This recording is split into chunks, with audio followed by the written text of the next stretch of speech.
So we will unmute everyone at the beginning, and then later on with the question and answer sessions goes on, you can unmute your etc. Okay, so now we are going to begin with today's program, and we want to give a warm greeting from Adyar and of course from Brazil, that Isis is there, to everyone present here. Welcome to this public lecture of our dear sister Isis Resende, entitled The Mystical Experience Through Meditation, organized by PragyaCSstudio as a part of a humble effort to take the opportunities given by this pandemic to spread theosophical teachings. Few requests to everyone is to keep your microphone muted during the talk. And please, as I told you, if you have any questions, kindly note them down and ask at the end of the talk, or also you can write them down in the chat box, which will be taken up after the talk. Thank you to all for your understanding and for your cooperation. And as always, we start our gathering with the universal invocation, indicating the unity in diversity and oneness of life, followed by few moments of silence. So I request everyone to sit in a comfortable position. Whoever wants to close their eyes, feel free, and just relax and feel this unity, this oneness of life that, in the spite of the distance, make us always feel close one to the other. Oh, hidden life, vibrant in every atom. Oh, hidden light, shining in every creature. Oh, hidden love, embracing all in oneness. May all who feel themselves as one with thee know they are therefore one with every other.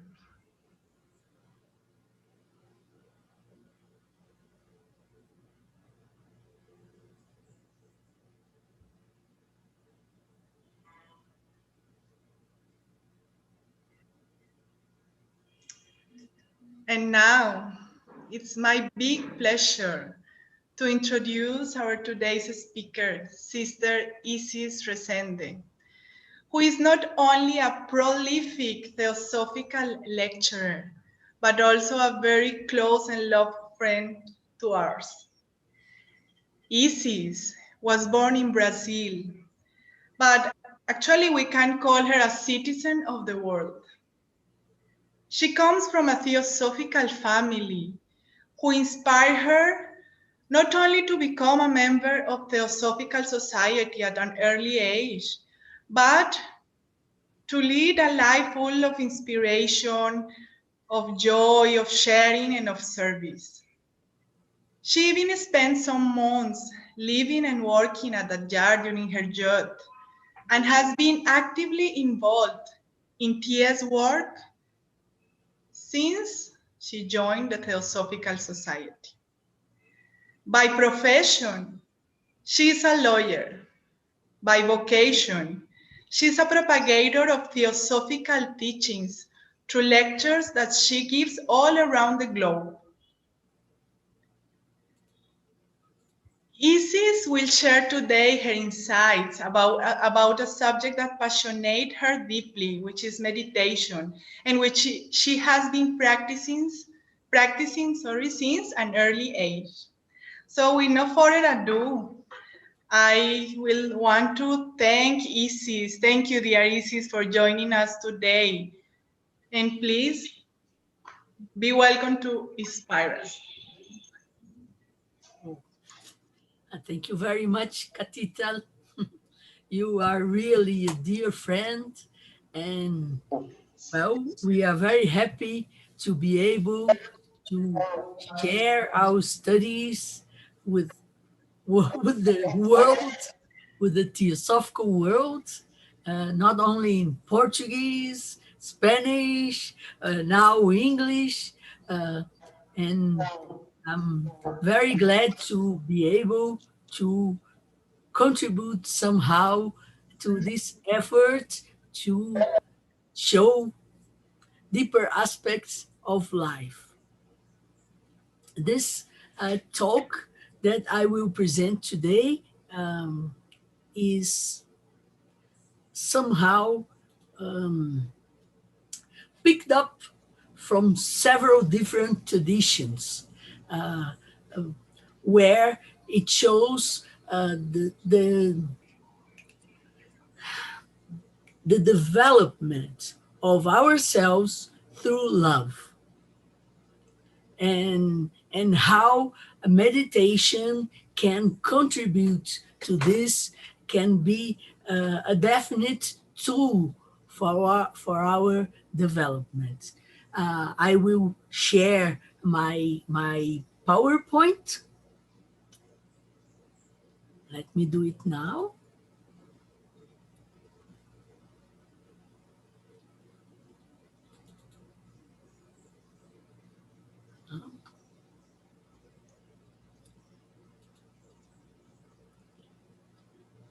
Do you see it?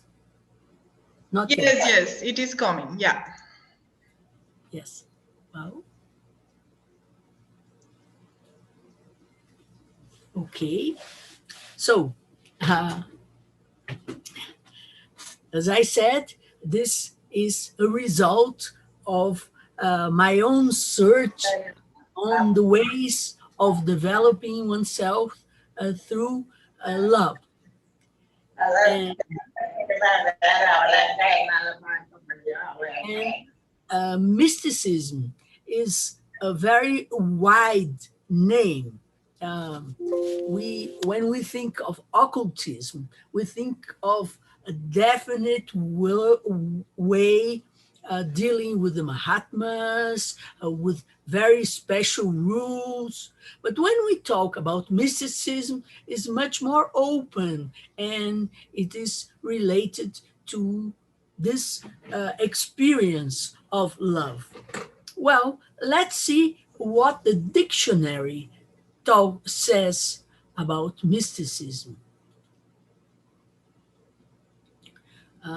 Dictionary says that mysticism is the tendency to believe in the action of supposed spiritual powers hidden in nature, manifested in ways others than those of common experience and reason.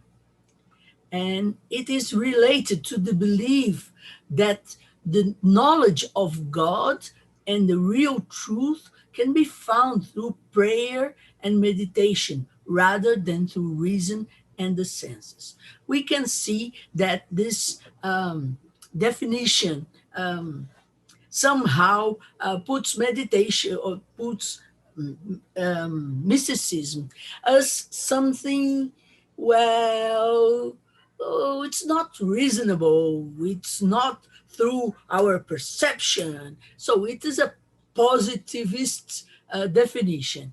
But I have another definition from a dear friend from Holland. Well, a dear friend imported from Holland, our friend Jan King. He said once, and I took note, that mysticism is knowing through our own experience that everything is interconnected and it's one in its origin. Well, knowing from our own experience the oneness of life, unity of life. Well, we may know that life is one. The theosophical literature tells us this all the time. But do we know by our own experience that life is one? Well, and this, when we talk about own experience, that leads us to a very famous art author, an English one called Robin Ames. He says, um, well, he has a very interesting book um, where he talks about a different Christianity, um, like a living Christianity. And well, I'm not a Christian myself, but um, he has very interesting hints about mysticism and about another way of looking at religion. And he says, in order to understand the possibilities that inner Christianity offers, we need new eyes and a new, though very old way of thinking about the world, which involves personal experience. We need to learn about this strange and little known relationship between experience and faith, because from our own direct experience, we can find ways of getting from the traditional sources everything we need. Wow. This quote it refers to Christianity, but we can say that it refers to everything of spiritual literature, because the traditional sources are not only the Bible, but also the Bhagavad Gita, but also Kabbalah, but also Vedas. Well, there are many traditional sources, and they are generally taken as, well, perfect people wrote that, and we are not perfect. We have nothing to do with that. It's just to see how beautiful it is. Uh, but Robin Ames talks about taking from the traditional sources everything we need. And for that, of course, we need new eyes, new way of relating to what is written, to what is the dead letter. Let's say it like that. We have to make the dead letter a living teaching, a living reality in our lives. And of course, this is only possible if we relate our lives with what we are reading, or what we are studying, what we are hearing. So Robin Ames calls us to a complete relationship between what is precious to us, between what is inspiring us, with our own personal lives. And of course, this has to be an experience, sorry, of getting personal, personally involved with the teachings. Well, we may ask, what do the mystics search for? And the question is rather easy. They search for God's love. And how do the mystics find God's love? And in this way, it's very interesting. Something produced by Teresa of Avila. She says, um, sorry, oh, she says that it is through prayer or meditation. Well, Teresa of Avila is a very interesting character, well, was a very interesting character. She lived in Spain in the 50s during the Renaissance time. Um, she came from a Jewish family, a converted Jewish family, and well, she went to a conventry when she was very young because her mother died, and well, she got involved with prayer and meditation, and afterwards she went by her own will to become a nun and to become a person that would reform the Carmel. She's called a Carmelite reformer because as she found a conventry that was almost like an asylum, a place for young women and for old women, not really a place of prayer and meditation. So she decided to reform and create new convents. And well, she got in shock with Inquisition, and she was asked to write down her instructions to the other nuns that were there. And from this uh, Inquisition search, we inherit her best book that is called The Interior Castle or Dimensions.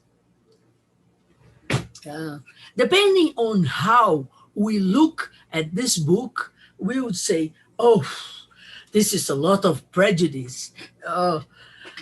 This is the language she uses is a very medieval language.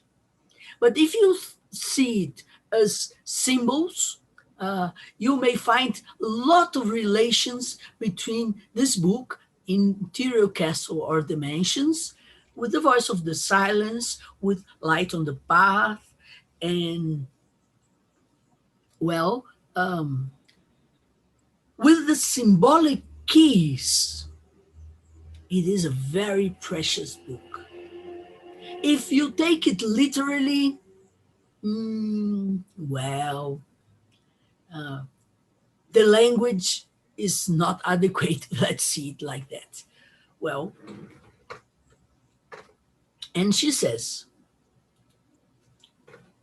I thought of the soul as a castle formed of a single diamond or a very transparent crystal and containing many rooms, just as in heaven there are many mansions. Well, when she was investigated by Inquisition, she talked with Father Diego Yepes. Uh, she told him that she didn't know what to write. But then she saw this big crystal, like a big diamond. And from that image, she built up this inner castle or dimensions. And there she says very clearly, the door to enter this castle is prayer, meditation. There are, well, I took some quotes from the book that I found more interesting. Of course, I will not present the whole book, but the idea is like that. There is a stone, like a crystal or a diamond, transparent. The sun is in the very center, and there are several layers until you get to the very center.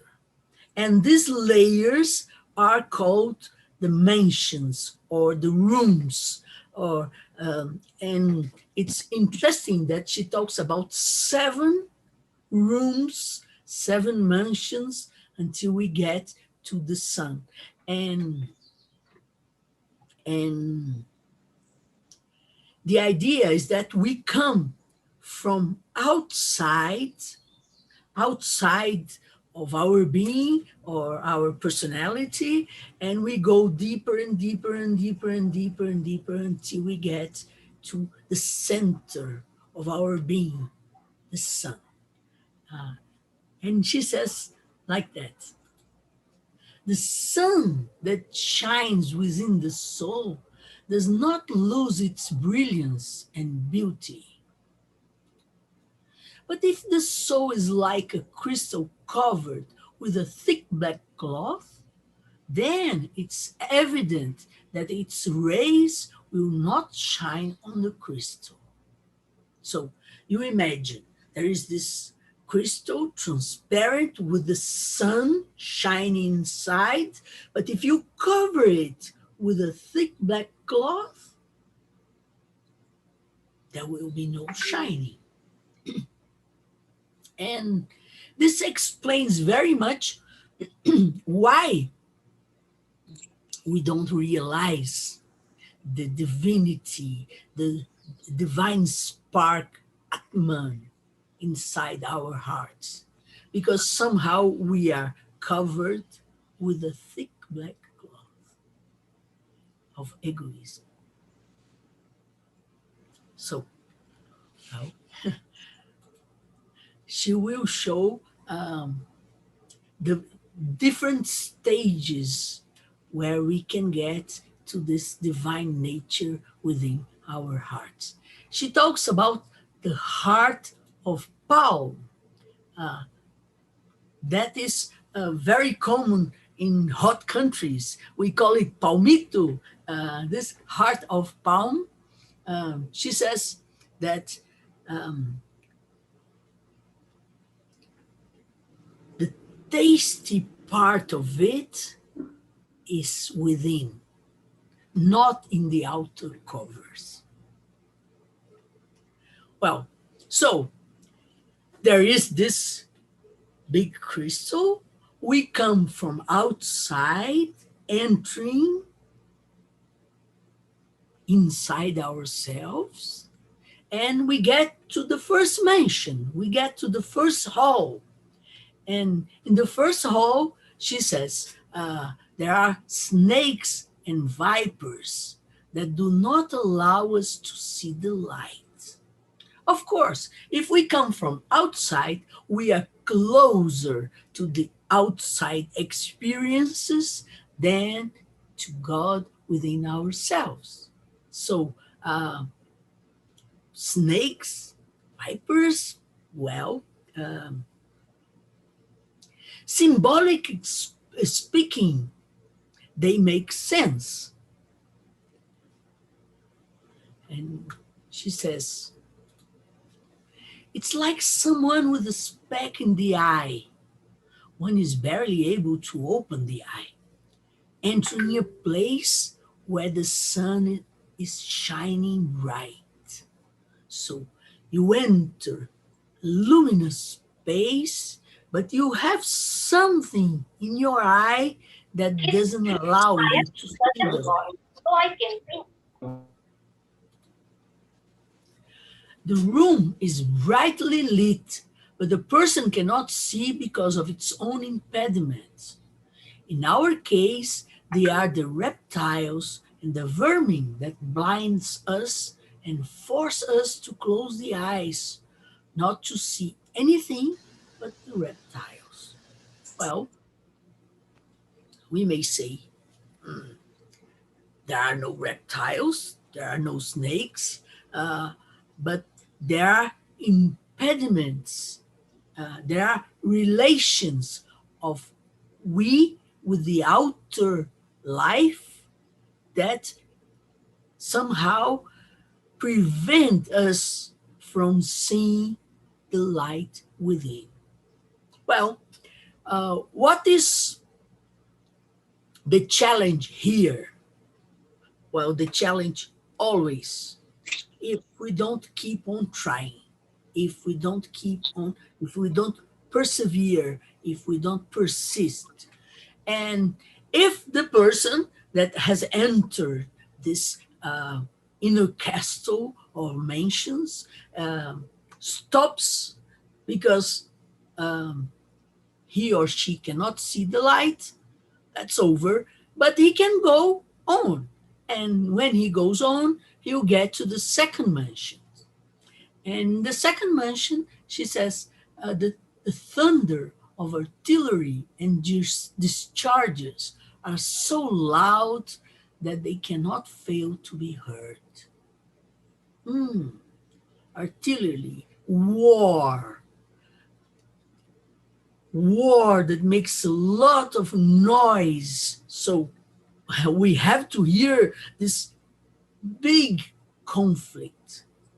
Um, as far as I understand, the second mention or the second hall is the moment where we have bigger conflict with our old habits and this journey within. And this big conflict makes a lot of noise. And if we persist, we pass to the third mention. Uh, and she says like that. No doubt, here the soul is going through great suffering, especially when, by her customs and conditions, the devil realizes her ability to grow at the service of God. Then he convenes all his mighty to force her to leave the castle. Wow, devil with horns and everything. Oh, come on. Uh, well, I don't believe in devil myself, but well, um, when we study the voice of the silence and light on the path, there there is a mention of the guardian of the threshold.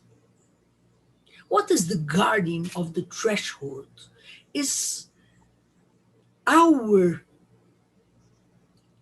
ignorance accumulated for several lives that stay like a barrier, impeding or preventing us to go ahead. We have to tear apart these impediments.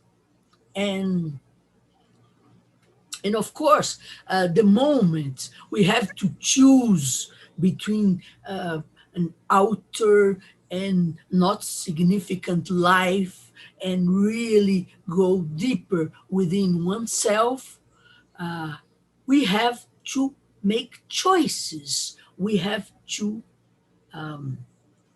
well, tear apart this curtain, that this veil that keeps us outside.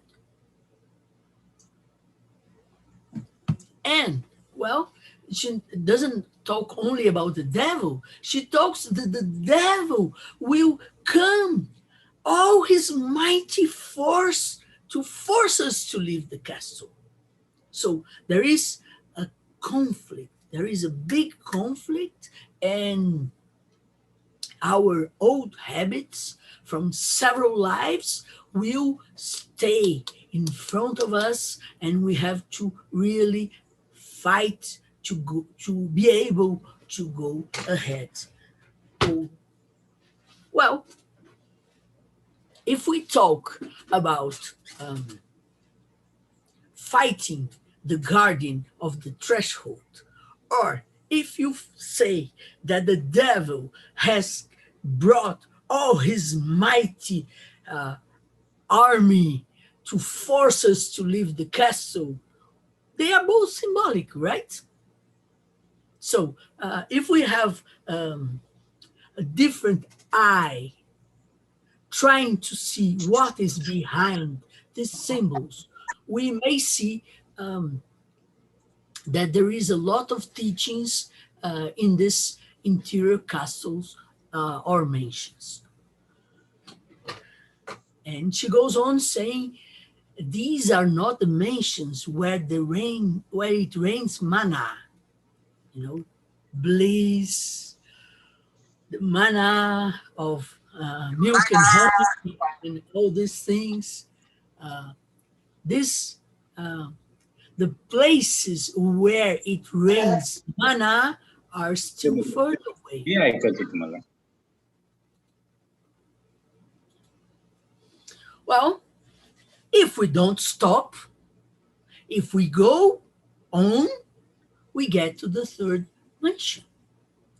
And in the third mansion, the soul feels safe if she, well, I don't know if soul is feminine or masculine, but well, I put she, but can be he too, does not move back from the path begun to follow. The moment of this third mansion is like models. A person becomes a model of society. When we say, oh, this person is honest. Oh, she's a good person. Oh, he's a bright man. Model from society. Of course, when we are applauded, when we are get recognition from the environment, sometimes we are just satisfied. But the person knows that she's not tasting the heart of palm yet. She's not having the mystical experience yet. So the challenge is not to stuck and get satisfied with the plot, but to keep on moving. And she says, in order to overcome dryness, you surmount humility rather than worry. Oh, this is very much depicted as the desert that Jesus has passed before his enlightenment, before his union. Master Jesus had passed through the desert before his union with his Christ nature. So you become humble, not worried. And she says more, oh Lord, give the soul the strength in order to stand until she finds strength in the hidden treasure. Indeed, it is within ourselves. See, this was written more or less in 1550. I don't know the exact date, the exact year, but around the middle of the 15th century. And she was being observed by the Inquisition, but she knew that this divine nature, the hidden treasures, were within her and within all of us.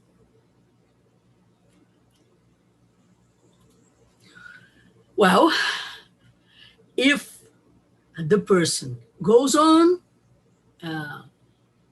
he or she will get to the fourth mansion. And the fourth mansion is described as starting as a child going to feed milk. So this fourth mansion is the moment where the mystical experience starts to show itself.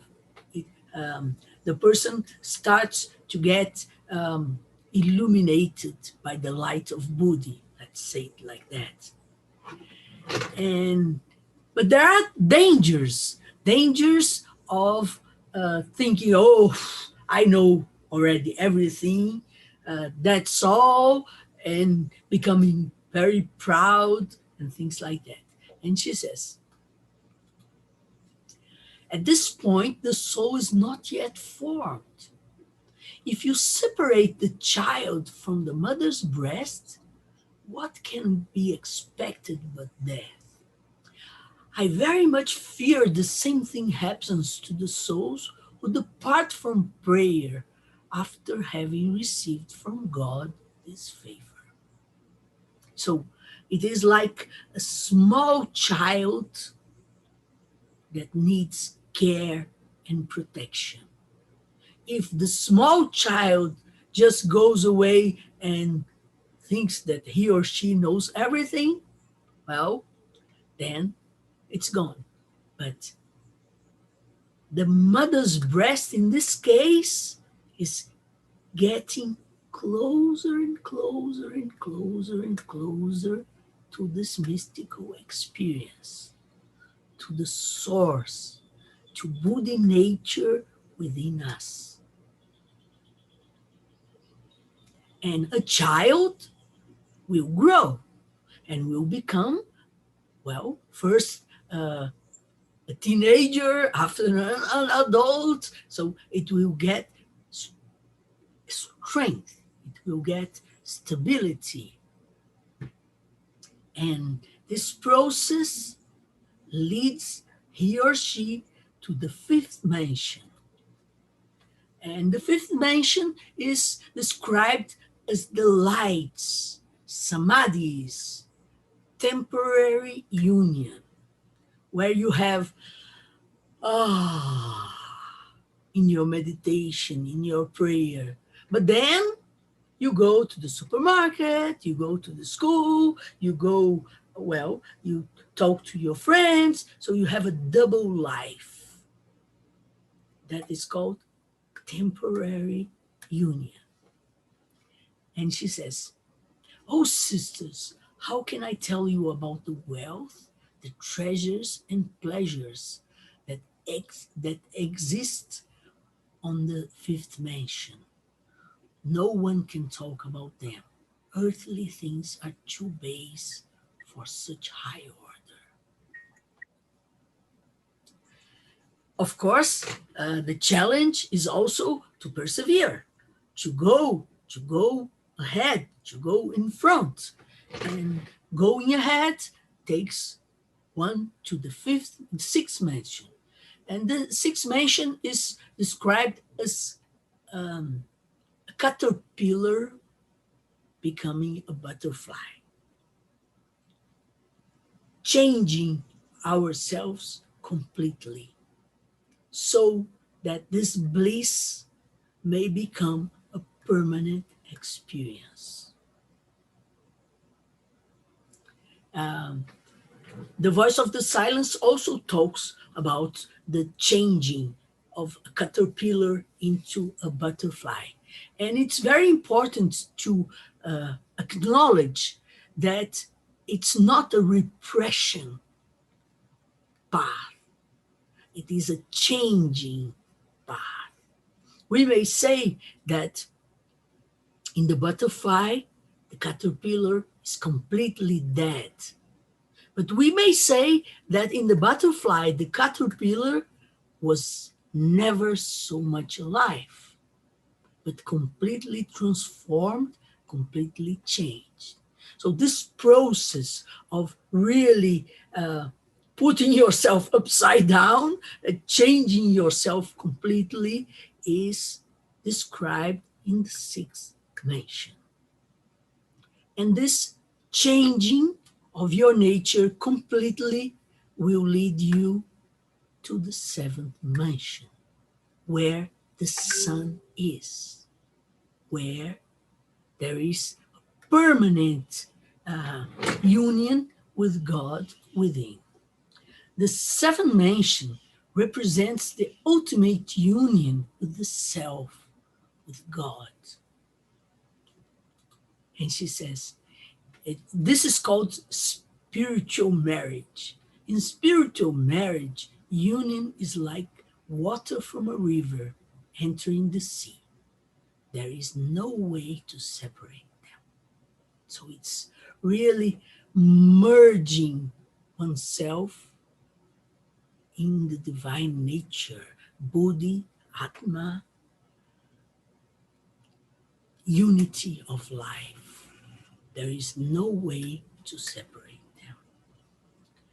And she says, how many great things we would see if we do not keep our eyes on baseness and misery. Oh, that's very important. If our lives are base, if our lives are full of misery, it's because we keep our eyes there.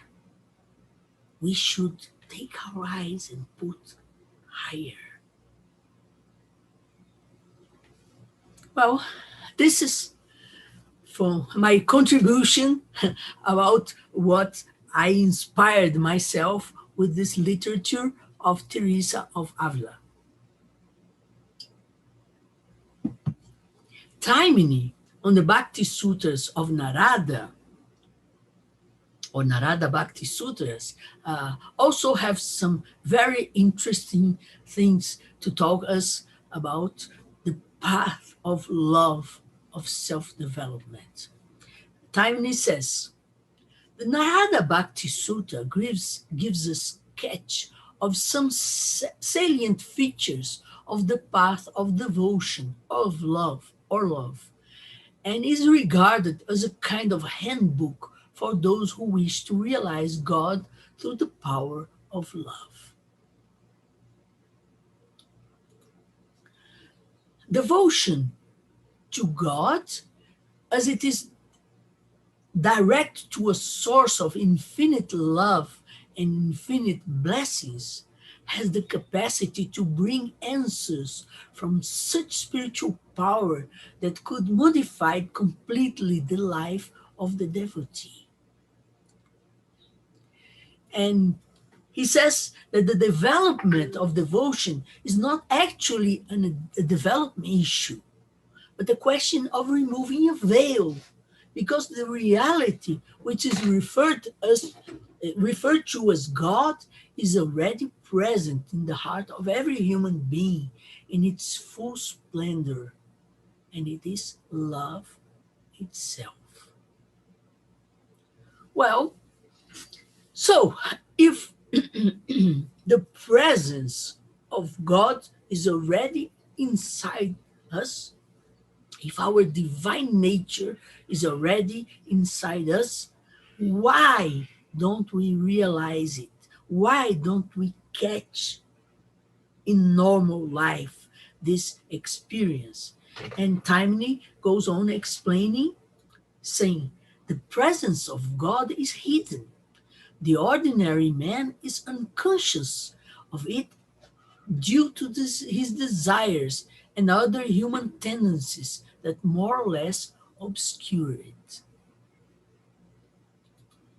But what is already there, not merely obscured, can be discovered and revealed once we know which are the obscuring agents and the way to remove them.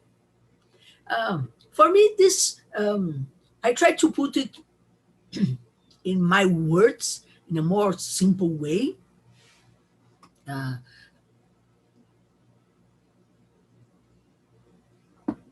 the esoteric teachings in general talk about desires and as an obstacle to spiritual path. And well, let me share with you my understanding of this. Very simple one, but let me share with you. Oh, I have here a bottle of water. I have the desire to drink it. I drink it. There is no conflict, no problem with this desire of drinking water that is in front of me. But if I had the desire to drink water and the water was not there, well, I have to find some water. Okay. Uh, let's put it like that. Um, if we have the impression that our happiness will be outside, our happiness will be with a new job, with a new car, with a new husband, with a new wife, with new children, or a lot of money in the bank. These things are passing, and we get very happy when we get what we wish, but after we wish another thing. But when we realize that the real happiness, stability is within ourselves, this looking for outer things diminish. So the problem of desire, as I see, I don't know about you. I know about me. I'm not in the point to renounce desires completely, but I am in the point to know that real happiness is within myself, and other things are just passing things. Then we change our focus, and this will naturally diminish. This what? The desire to get out of things, to get happiness outside. So I think we have to, well, have to is too strong. From my understanding, if we look in the right direction, the problem of desires will be less and less and less and less and less and less and less. So, in this way, we can, if the desires obscure our divine nature, when we focus within, what was merely obscured can be discovered and revealed. And these obscuring agents will be removed. Not at once.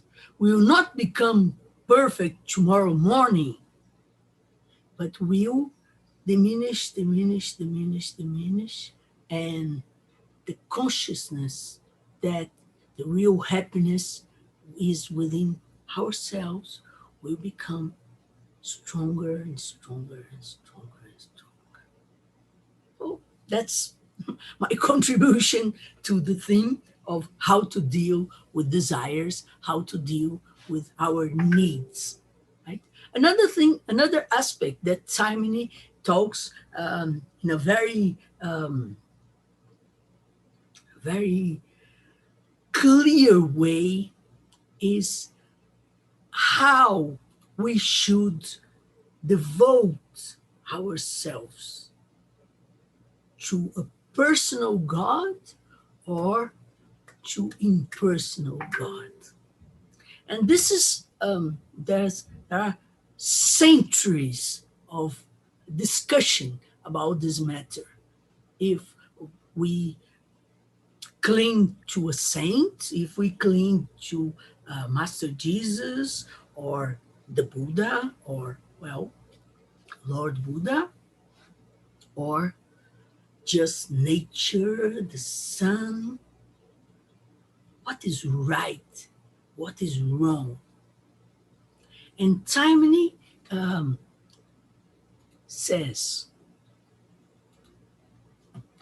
it does not matter if we direct our devotion to a personal God in the form of a symbolic representation of some of its attributes or an incarnation of human form, or if we worship in his impersonal aspect, because our devotion reaches the one reality, and the answer comes from the same reality. See? So, this impersonal aspect is nature, but we can devote ourselves to a master of wisdom. We can devote ourselves to a perfect being that is a symbolic representation of divine attributes. It's not wrong, it's just a question of preference, because the answer we look for comes from the one reality, and our devotion reaches this one reality. And he goes on saying that it is this kind of vision, albeit partial and temporary, which releases the devotee in an ecstasy of love. And when he descends from this state of exaltation, he is self sufficient, independent, and full of indescribable bliss. Well, there are some quotes about the Desert Fathers that are very interesting. Well, I found this in a book that was criticizing uh, the Desert Fathers for saying things that were not considered Christian. And I found it very interesting. Well, it's like that. There was a man in Russia, a pilgrim, walking, and this pilgrim went to a service, a mass service, and the priest said, "You must pray permanently." And he said, "Well, how can I pray permanently?" So he asked one person. The answer was not satisfactory. He asked another one. Answer was no good. He asked a third person, and the third person said, "What I'm going to show you, how to pray permanently." And it's amazing that there are requisites. Uh, and these requisites we find in yoga, we find in Buddhism, we find in all traditions. There are several requisites that make the base where you can go deeper. And well, so the third person told the pilgrim like that. First of all, you must have three things in order to put yourself on the intended way of the covered end. So first, you have three things, requisites. And it's very funny, it's very interesting how he defines in a simple way what sometimes you may find entire libraries to talk about these requisites. First, the lack of care for things not reasonably justified, the death of all things. We put our attention in a lot of things that are not really important. And we don't have all the time of the world. If we don't give away, don't pay attention to things that are not reasonably justified, there will be no time for you to dedicate to spiritual life. So that's the first requisite. The second, a pure consciousness, protecting you from all the condemnations of your own conscience. Well, purity is a subject that is very much talked about in the spiritual literature, but If you do what you yourself think it's wrong, you will not be able to look at the mirror. So you have to have rectitude. You have to um, to make today what you think today is right. If tomorrow you change your mind, you change your behavior. But if you don't have this pure consciousness, uh, you'll be lost in guilt. So it's not a complete purity, it is rectitude, protecting yourself from the condemnation of your own consciousness. So that's the second requisite. And the third one, freedom from all passions, as they would tend to make you turn to the present time or even to your own body. Well, all spiritual traditions talk about freedom of passions. We have already talked about that, looking for happiness outside and looking for happiness inside.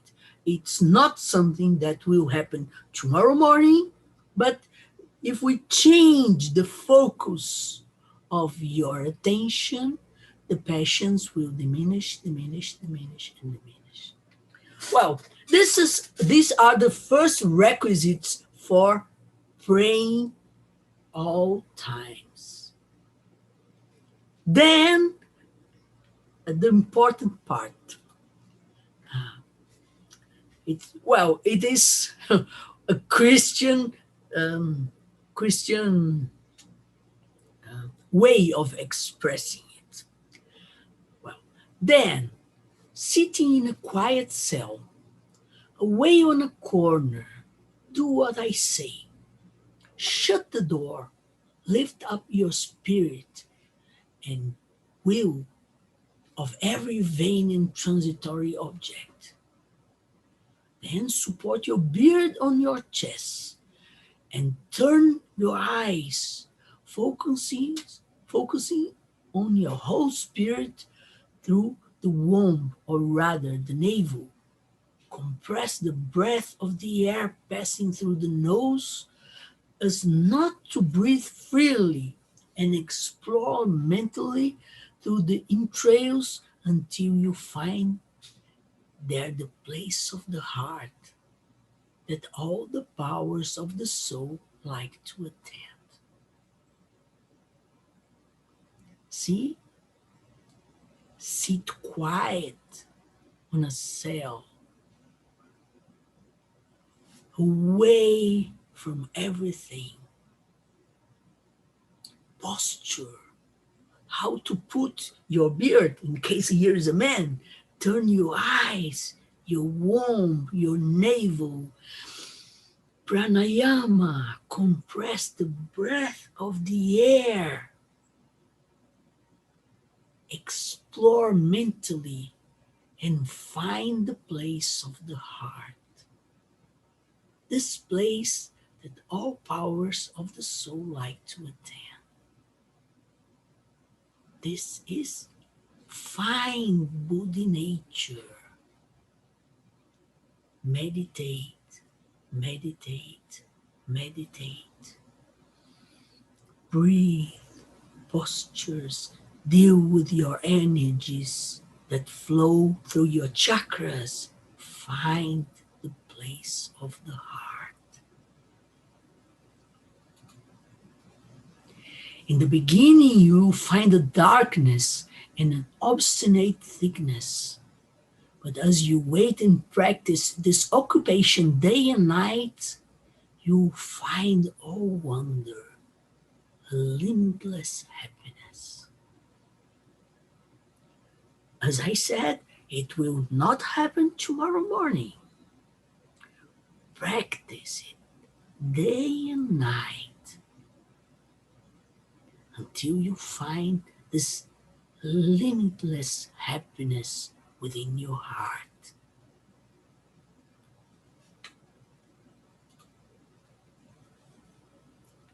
Indeed, once the spirit finds the place of the heart, he suddenly realizes what he never knew before, because he perceives the air in the center of the heart, and he sees himself whole and bright, full of insight.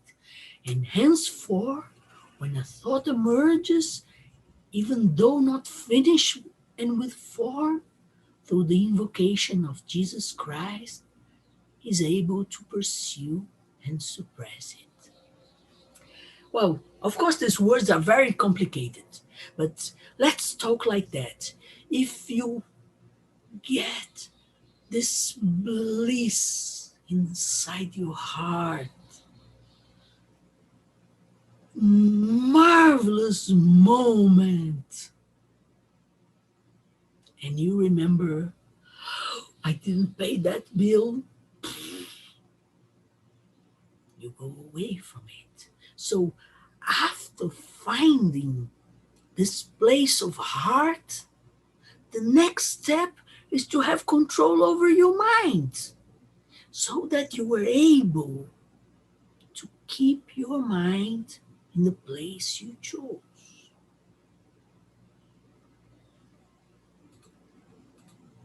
The rest you learn with the help of God, practicing concentration and retaining Jesus in your heart. Sit down, as we usually say, in your cell, and it will teach you everything. I think this is one of the best definitions of meditation I have ever happened to find. Sit within your place. Go, go, go. And meditation will teach you everything. And finally, I'd like to end my talk with some words that a great being in the late 19th century wrote to Laura Holloway. Laura Holloway was an American widow that read Sinnett's book and went to England to meet Sinnett, Blavatsky, and well, all the team that were there at that time. And she was clairvoyant. She had some faculties developed, but well, not enough to get where she wanted to, and she was treated as a child by the masters. Uh, the masters say that she in 2 months did more than the best members did in 5 years. So, although she was very imperfect, she was very selfish. She could, she was able to get the blessing of some letters from these higher beings that talked to her as a child. And well, as I consider myself also a child on this way of self-development, I think this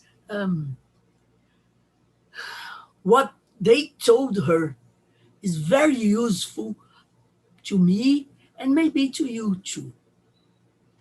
And this great being said, there was the question, how can you discern the real from the unreal, the true from the false? The answer was only through self-development. How to achieve this? First, take precautions against the causes of self-deception. We are in a time of coronavirus and there is vaccine being produced. And what is vaccine? They put inside you the virus uh, uh, or dead or in a weak position that he cannot really get you. So, what's the purpose? So that you produce anticorps when the strong virus come, you already have your defenses, and the good strong virus will not be able to get you. That's how I take precautions against the causes of self-deception. Prepare yourself with small things so that when the big things come, you are already prepared.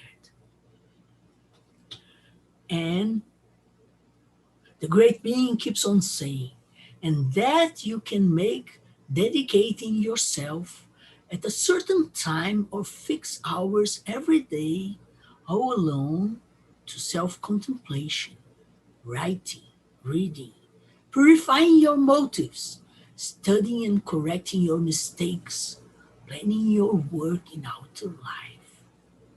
See how wide is his counsel, his tip on how we can vacillate ourselves, how can we prevent ourselves from self-deception, dedicating a certain time to self-contemplation, writing, reading, purifying your motives, correcting your mistakes, even planning your outer work. That means deep thought, taking life seriously.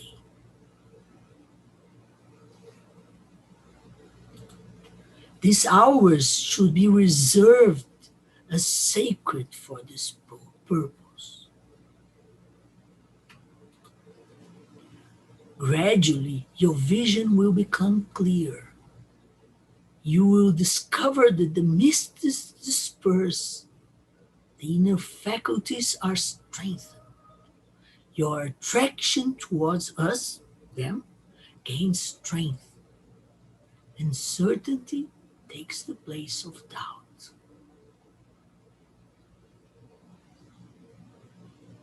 That's not what we are looking for. That our mists disperse, our inner faculties are strengthened, and certainty takes the place of doubt. That is meditation. That is the mystical experience through meditation, available to all of us.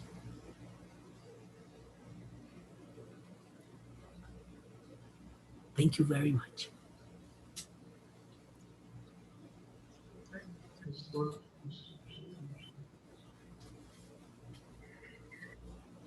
Thank you very much, dear Isis, for this inspiring lecture that show us in a very also very practical way how can we reach that mystical experience and how that mystical experience is actually that one of listening to our hearts, listening the doctrine of the heart, the voice of the silence, we can call it also, and free ourselves. Thank you very much.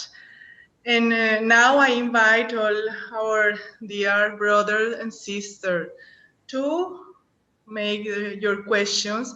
We will begin with one question that has reached us through the WhatsApp, and it is the question. This is the question. Why you have talked about the constant practice, but why sometimes after many years of meditation, people is not able to see the progress and keep distracting themselves or fighting to maintain the concentration? Well, That's a very specific question, right? Um, for me, it's clear that if we don't practice every day, it's very unlikely that something will happen. Uh, there is a saying in Portuguese, very difficult to translate, but I will try anyway, that soft water in hard stone beats, and makes a hole. So, what's the power of soft water, the hard stone?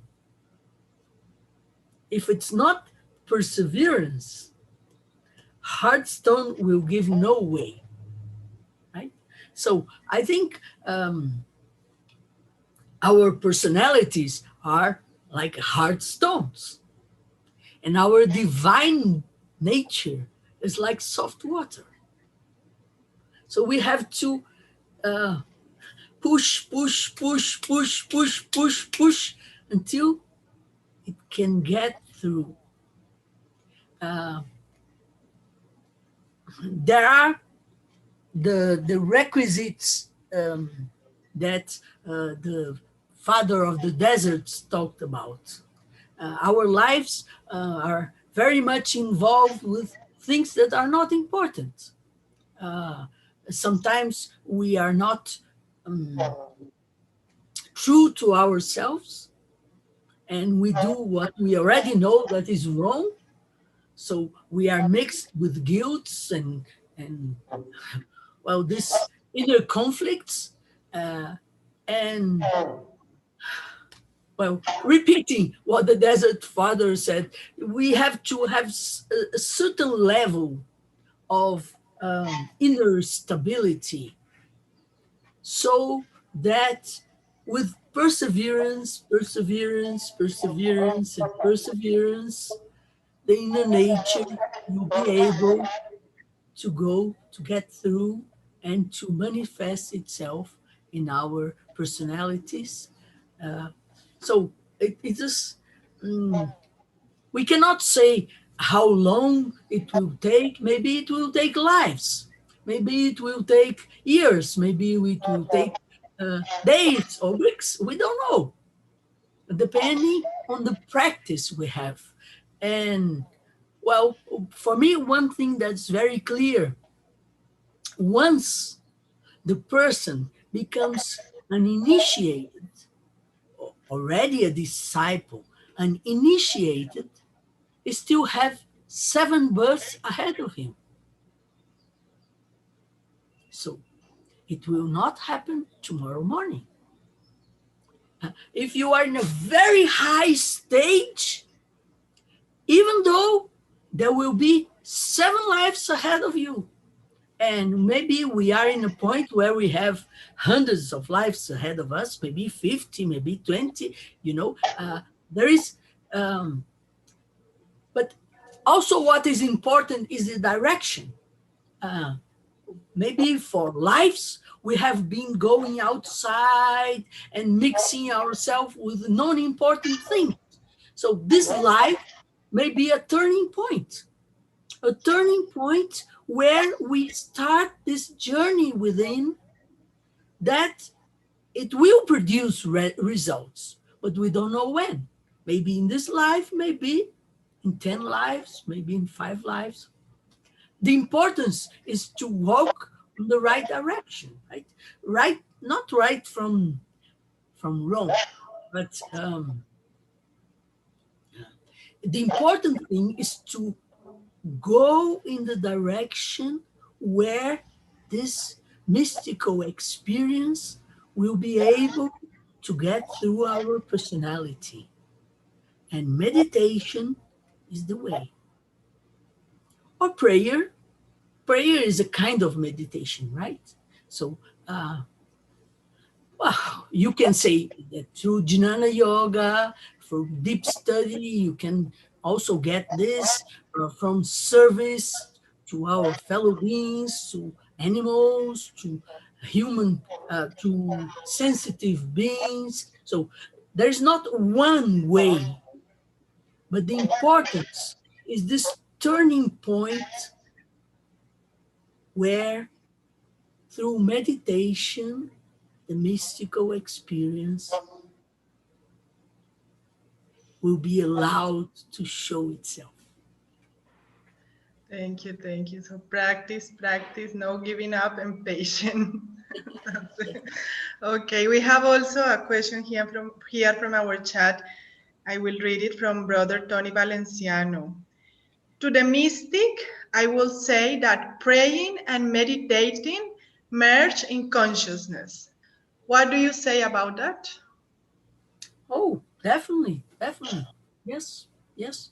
Um, Consciousness is our focus of understanding, right? Uh, where do we focus our understanding? And through prayer and meditation, this focus not only is bigger, but you get closer and closer to your real nature, of course. Okay, also whoever wants to make a question can raise your hands and we will open your microphone. We will open the mic. Okay, in the meantime, we have received through the private chat one more question. How the belief in a personal or impersonal God can help a person reaching the mystical experience? Um, well, I think Rimini gave the answer. Um, as far as I understand, our devotion reaches the unity of life itself. So, uh, an outer being is just a symbol, is just a representation of this divine nature that is everywhere. So, it's not really the outer being that we help us to get there. It is the connection with our inner nature. Well, um, we may talk about disciples, initiates that have their consciousness merged with the master of wisdom. And certainly the energy of the masters of wisdom may help in this direction. But I think this is not the rule. Also, the master of wisdom will not become in contact with our personality, but with our inner being. So we must get to our inner being, even to have the help of an outer being. So uh, we don't know a lot of things about that, but we do know that this divine nature is within ourselves. And our grosser being is imperfect, but we can point to this inner nature and make it more and more and more alive. Being conscious that if you ask for an outer help, it's not really outer. It is your focus of consciousness that will eventually help you. I have an example here in Brazil. Um, there was um, a 7-year-old girl that was killed because her brother was dealing with drugs, and it was a very tragic event, and she was killed. And if you go to the cemetery, it is the tomb that has more flowers and more beautiful. Um, and she became like a saint. People go there. Her name was Ana Lydia. People go there and ask Analydia and give flowers and give food, things like that. And I think, well, poor Analydia, she had this awful experience, most probably a karmic experience. We don't know for sure, but anyway, she had this awful experience. But uh, did she become a saint, able to produce favors to the people that come to her? Of course not. Of course not. But if your devotion is strong enough, it doesn't matter if you dedicate yourself to Analydia or to St. Francis of Assisi or to Master Jesus or to Buddha or to a Mahatma, because it goes to your inner reality. And the answer comes from your inner reality. I'm very cautious about this outer help. I think if we don't get inside, no outer help will come.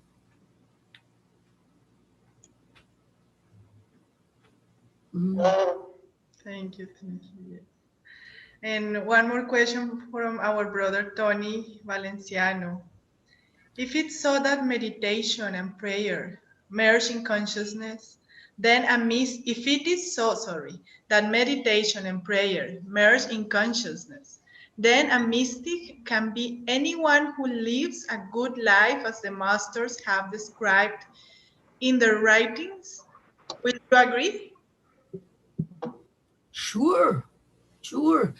Any one of us uh, are, if we live in the right direction, if we practice, the possibility of becoming a mystic is very, very present.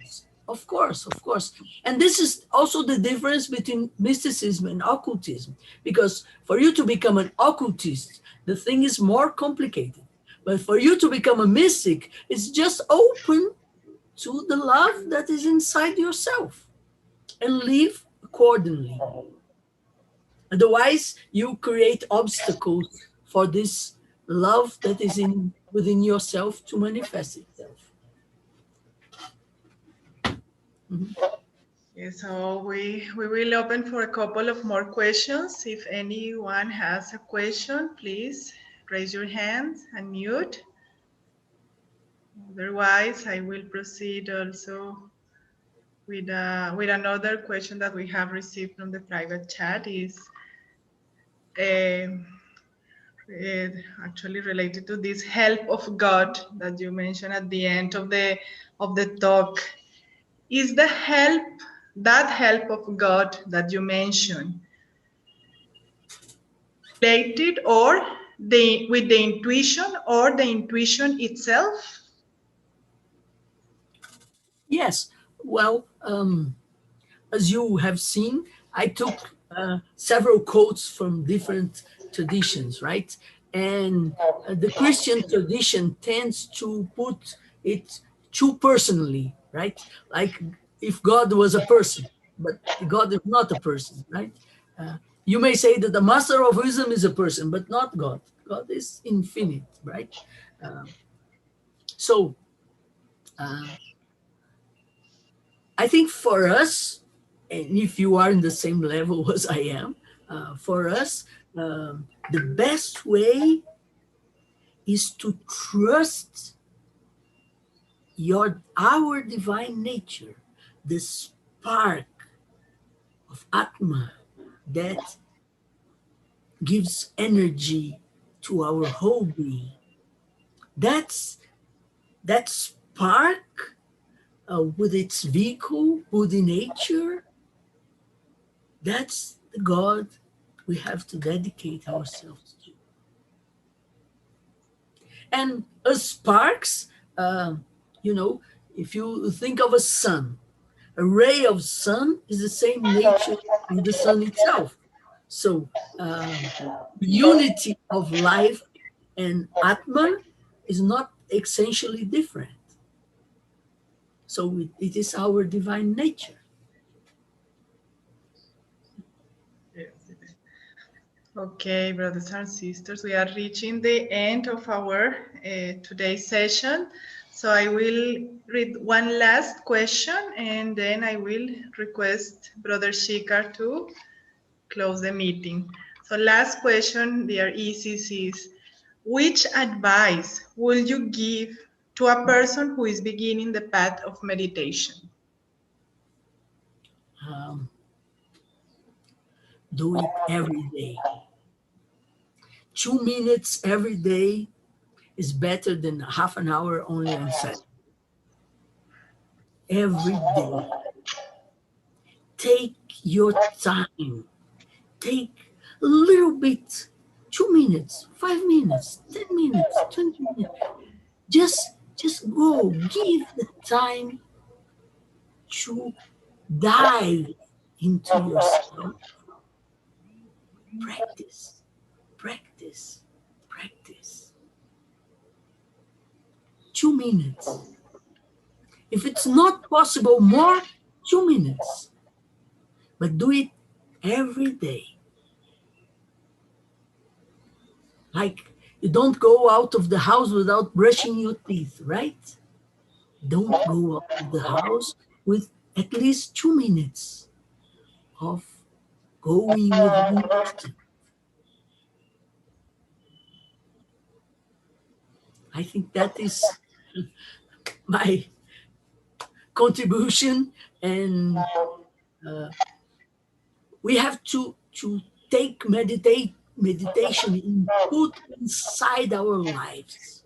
We have to create the habit of meditation so that if we don't meditate, it's lacking something. Like a sunny day, if you don't take a shower, you feel yourself, oh, I want a shower, I want to meditate. I want to get in touch with my inner nature. But this will not happen the first moment. Get the habit. Some people say, oh, I don't have time. You have 2 minutes. Do it every day. Yes, yes. Don't go out of the house without nurturing your divine seed. That is very true. Very true. Thank you very much, Sister Isis. And now I request Brother Shikar. Well, I want to thank you too, brothers and sisters from all over the world. It's a pleasure for me to be with you. And these things, I'm not teaching, I'm studying also. I am living this and sharing with you. Thank you. Hello, everyone. And we have come to the end of today's session. And as it always happens with Sister Isis, that we want to hear her more and more and more. She takes us through this very interesting, through the complex things in a very simple way, and takes us in that state of unison that she described as mysticism and the 7 steps or mansions of this journey, using a beautiful example of Saint Teresa, and like a journey from the caterpillar to the butterfly. But in the manifested world, time has its limitations, and it is left to each one of us to contemplate on such a deeply researched and inspiring talk, supported with her personal experience and sharing with us the milestones and dangers on the path to our innermost self, and how we must persevere daily and keep trying even in the worst of situations. So, on behalf of PragyaCSstudio, we extend our heartfelt gratitude to Sister Isis Resende, who has taken time from her busy schedule to share her thoughts on this very practical and inspiring subject, along and sharing also with her personal experience with all of us. And at the same time, a big thanks to all the participants from all around the world who made this session very vital and engaging with your questions and inputs. If you want to watch this talk again or other talks on theosophical subjects, you may kindly visit the YouTube channel PragyaCSstudio. And now, for closing this memorable evening, along the lines of this talk, I invite you to close your eyes and make a prayer, as HPB says, with all the willpower and concern for the welfare of all beings, irrespective of which kingdom do they belong, human, animal, plant, mineral, invisible, especially during the present global situation.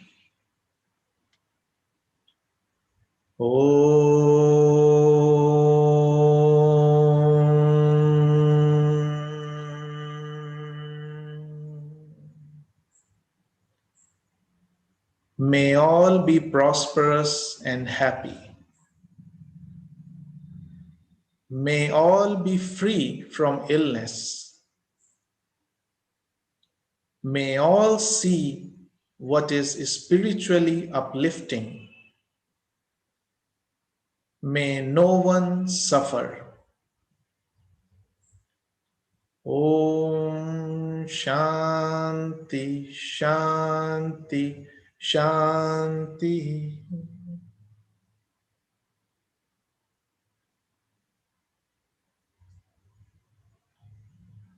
Thank you once again, everyone. If anyone would like to convey your greetings directly to Sister Isis, please, you can do so now by unmuting yourself. And then in a couple of minutes, we will end the meeting. Thank you. Thank you and bye. Thank you.